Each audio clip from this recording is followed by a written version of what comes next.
axis is the correct one. Third option is correct one. Okay, this third option is correct one. Next, fourth 146 చూడండి. Lens makers formula is, lens makers formula ఏంటి? 1/f is equal n-1 into 1/r1 minus 1/r2. ఓకేనా? ఇక్కడ 1/f, F capital F ఉంది, no problem. n-1 into 1/r1 minus 1/r2 ఉంది. కాబట్టి మనకి ఇచ్చిన first ఆప్షనే correct option. First option itself is the correct option. Next go to 147. What is the image distance of a convex lens of focal length 15 centimeters? 15 centimeters అంటే ఆబ్జెక్ట్ని ఇక్కడ ఉంచినాడు. When the object is ఇదేంటిది? focal length 15 centimeters. F is equal to 15 centimeters. When the object is placed 10 centimeters before the lens, U is equal to 10 centimeters. U is equal to 10 centimeters పెట్టినాడు. So ఇక్కడ మనకు దాన్ని ఏమంటే convex lens కనుక తీసుకున్నట్టయితే light race ఈ విధంగా వస్తాయి. ఆబ్జెక్ట్ని ఇక్కడ పెట్టినాడు కాబట్టి ఆబ్జెక్ట్ డిస్టెన్స్ మనం కొలిసేటప్పుడు ఈ ఫోకల్ పాయింట్, ఈ యొక్క మిడ్ పాయింట్ నుంచి కొలిసేటప్పుడు మనము ఈ యొక్క ఏంటివి ఇన్సిడెంట్ రేస్ వచ్చే రేస్కి అపోజిట్ డైరెక్షన్లో కొలుస్తున్నాము. కాబట్టి ఇది నెగటివ్ అవుతుంది. ఈ రేస్ ఎక్కడ మనకు మీట్ అవుతాయి? రిఫ్రాక్షన్ తర్వాత ఇటు సైడ్ మీట్ అవుతాయి. కాబట్టి దీని యొక్క ఫోకల్ లెంత్ ఎఫ్ అయితే మనం డిస్టెన్స్ ఇక్కడ నుంచి ఇదే మిడ్ పాయింట్ నుంచి కొలవాలి కాబట్టి ఇక్కడ నుంచి కొలుస్తున్నాం కాబట్టి in the direction of the light rays. So that's why this is the positive value. ఇది పాజిటివ్ అవుతుంది. ఇవి రెండింటిని మీకు క్లియర్ అయిపోయినాయి. ఇక ప్రిన్సిపల్ ఏంటి? 1/f is equal to 1/v by plus minus 1/u. 1/f is equal to 1/v minus 1/u. 1/f ఎంత? 15 is equal to 1/v minus 1/-10. 1/-10. So దీన్ని మీరు సొల్యూషన్ చేయండి. దీన్ని సొల్యూషన్ చేస్తే you will get what? v is equal to -30 centimetres వస్తుంది. -30 centimetres వస్తుందంటే దాని అర్థం ఏంది? ఇమేజ్ డిస్టెన్స్ యొక్క పరిమాణం అనేది, ఇమేజ్ డిస్టెన్స్ అనేది ఎంత ఉంటుంది? 30 సెంటీమీటర్స్ ఉంటుంది. 30 సెంటీమీటర్స్ ఉంటుంది. So that's why answer is 30 centimetres. Next question 148 question చూడండి.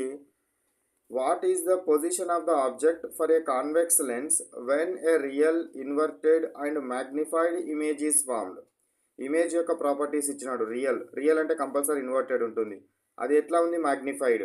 అంటే మ్యాగ్నిఫైడ్ ఇమేజ్ అంటే ఏంది? ఆబ్జెక్ట్ కంటే పెద్దగా ఉంది. ఆబ్జెక్ట్ కంటే పెద్దగా ఉన్న ఇమేజ్ అనేది ఫామ్ అవ్వడం జరిగింది. అప్పుడు మనకు ఈ ఆబ్జెక్ట్ని ఎక్కడ ఉంచాలి అని అంటున్నాడు. సో ఆబ్జెక్ట్ని మనం ఎక్కడ ఉంచాలి?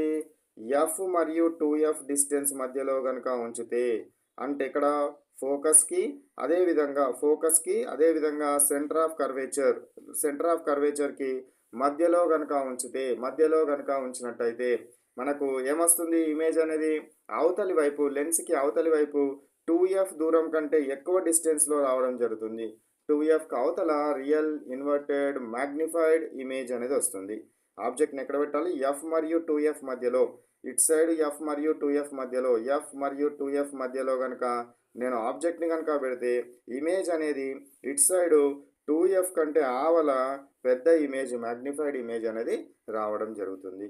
So that's why it should be placed in between f and 2f. So that's why first option is correct one. Next go to 149 question చూడండి. This is the lens formula. ఇందులో లెన్స్ ఫార్ములా ఏంటి అంటున్నాడు.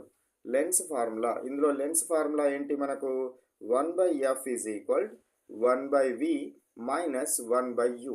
1/v minus 1/u. This is the what? Primary principle లేదా fundamental principle. 1/f is equal to 1/v minus 1/u. So that's why the second option is the correct option. Next 150 question చూడండి. Magnifying lens means. Magnifying lens అంటే ఏంటిది magnifying lens అంటే? Lens అంటే అది ఒక కటకము. Magnifying అంటే ఏం చేయాలి? ఈ యొక్క వస్తువు సైజ్ కంటే మనకి ఇమేజ్ యొక్క సైజు పెద్దగా చూపించేదాన్ని మ్యాగ్నిఫైయింగ్ లెన్స్ అంటారు. దీన్ని మనం భూతద్దము అంటారు. ఈ భూతద్దం అనేది ఏంటి అని అంటే ఒక కాన్వెక్స్ లెన్స్. మరి వస్తువుని ఎక్కడ ఉంచాలి అని అంటే ఫోకస్ లోపల ఉంచాలి. This is F, this is 2F అనుకుంటే ఈ ఫోకస్ లోపల వస్తువుని గనుక ఉంచినట్టయితే మనకు ఫోకస్ లోపల గనుక వస్తువుని ఉంచితే ఇది పెద్దదైన వర్చువల్ ఇమేజ్‌ని మనకు ఏర్పరచడం జరుగుతుంది. పెద్దదైన వర్చువల్ ఇమేజ్‌ని మనకు ఏర్పరచడం జరుగుతుంది కాబట్టి ఇది సరియైన answer. By convex is the correct answer.